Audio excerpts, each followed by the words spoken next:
அருமைக்கும் பெருமைக்கும் உரித்தான மாணவ செல்வங்களே, சற்று முன் உங்களுடைய பெற்றோர்களிடம் நான் பேசுகின்ற அற்புதமான வாய்ப்பு கிடைத்தது. இப்பொழுது எதிர்கால களிர்கள், மாணவ செல்வங்கள், உங்களோடு நான் பகிர்ந்து கொள்ளக்கூடிய இந்த அருமையான வாய்ப்பை நான் எண்ணி மகிழ்கின்றேன். ஒரு மட்டற்ற மகிழ்ச்சியும் அடைகின்றேன். ஒரு எழுச்சி மிக்க இந்த இளைஞர்கள், இந்த மாணவ செல்வங்கள், இவர்களுக்கு எப்படி இந்த வாழ்க்கையிலே நாம் வெற்றியை எய்த வேண்டும், அந்த ஊக்கத்தை எப்படி கொடுக்க வேண்டும், அதை எப்படி முடுக்கிவிட வேண்டும், எப்படி நம் வார்த்தைகளால் நம்மளுடைய பிள்ளைகளுக்கு ஊக்கத்தை கொடுத்து அவர்களை உச்சாணி கொம்பில் ஏற்றி வைக்க முடியும், அந்த வார்த்தைக்கு அந்த வல்லமையை எப்படி நாம் செலுத்த முடியும் என்கின்ற ஆராய்ச்சிகளிலெல்லாம் நான் பல நாள் ஈடுபட்டதுண்டு. மாணவர்களே, மாணவ செல்வங்களே, உங்களுக்கு உங்களுடைய வெற்றிக்கு பிரத்யோகமாக யாரும் எதையும் கொண்டு வந்து கொடுத்துவிட முடியாது. மற்றும் ஒன்று செய்யலாம், உங்களுக்குள்ளே இருக்கின்ற அந்த ஒரு விஷயத்தை, அந்த எரிமலையை, அந்த சீறி பாய்கின்ற அந்த சீற்றம் உள்ள, அந்த ஆற்றல் உள்ள அந்த ஊக்கத்தை நான் உரசி வேண்டுமென்றால் விடலாம். அந்த உரசக்கூடிய வார்த்தைகளை வேண்டுமென்றால் என்னுடைய பேச்சிலே நான் பரிணமிக்கலாம். அது வேண்டுமென்றால் உறுதி.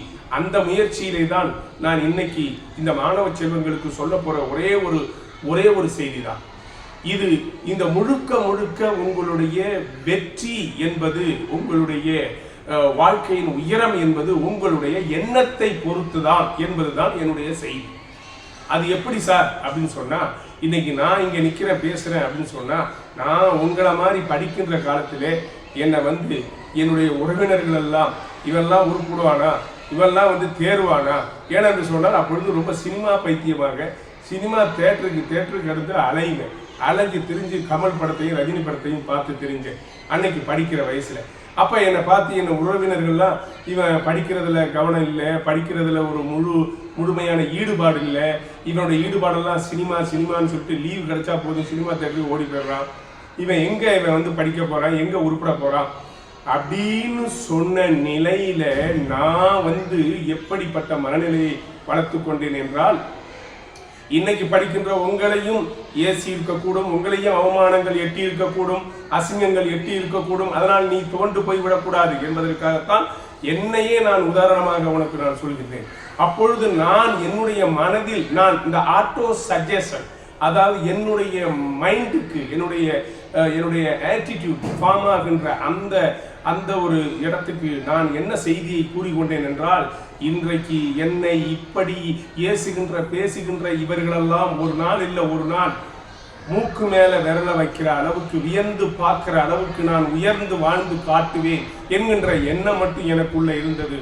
அதனால் நான் என்ன நினைத்துக் கொள்வேன் என்றால், என்னுடைய ஆட்டிடியூட்டே என்னன்னு கேட்டீங்கன்னா, எந்த ஒரு வேலையா இருந்தாலும் அதுல நான் தான் பெஸ்ட் அப்படின்னு பேர் வாங்கணுங்கிற அந்த ஒரு முனைப்பு, அந்த ஒரு ஊக்கம், அந்த ஒரு சிந்தனை தான் என்னை இங்கே தூக்கி நிறுத்தி இருக்கிறது. இன்னைக்கு நான் சிங்கப்பூர்ல 15 வருஷத்துக்கு மேலாக தமிழாசிரியர் பணியாற்றிவிட்டு அங்கே நான் கற்றதை, நான் பெற்றதை என்னுடைய மண்ணில், என்னுடைய தஞ்சை மாவட்டத்தில் உரத்தநாடு வட்டத்திலே இங்கே என்னுடைய மண்ணிலே அதை விதைக்க வேண்டும், அதை விருட்சமாக்க வேண்டும் என்று இங்கே சீதாராம் பன்னாட்டு பள்ளியை தொடங்கி இன்னைக்கு 10 வருடங்கள் ஆக இருக்கிறது.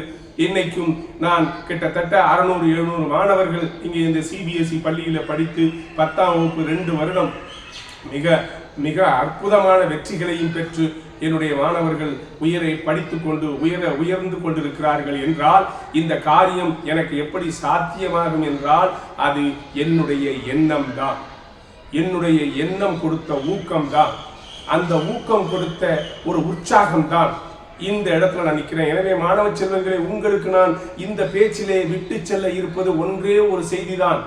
உன்னுடைய சந்தோஷத்திற்கும், உன்னுடைய மகிழ்ச்சிக்கும், உன்னுடைய உயர்விற்கும், உன்னுடைய வெற்றிக்கும் உன்னுடைய மனநிலை, உன்னுடைய ஆட்டிடியூட் என்று சொல்லக்கூடிய உன்னுடைய மனப்பாங்கு தான் காரணம்.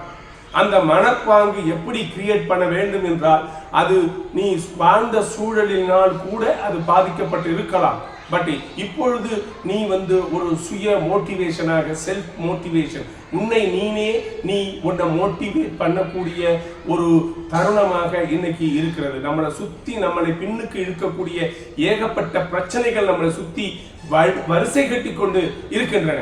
எனக்கு தெரியும், செல்போன் என்றும், நண்பர்கள் என்றும், தொலைபேசி என்றும், திரைப்படம் என்றும், இல்லையா, இப்படி ஏகப்பட்ட விஷயங்கள் நம்மளை செல்லரிப்பதற்கு, நம்மளை பிடித்து இழுப்பதற்கு மாணவ செல்வங்களே உங்களுக்கு மிகப்பெரிய சவால்கள் காத்து கொண்டிருக்கின்றன. நீங்கள் சவால்களை சந்தித்துக் கொண்டிருக்கிறீர்கள், நான் அதை ஒப்புக்கொள்கிறேன். ஆனால் சவால்கள் இருந்தால்தான் அந்த பயணம் சாதனைக்குரிய பயணமாக இருக்க முடியும். இந்த மாதிரி சின்ன சின்ன விஷயங்களில் நீங்கள் ஆள்பட்டு போய்விடக் கூடாது. எனவேதான் உன்னுடைய எண்ணம் பெரிதாக இருக்க வேண்டும்.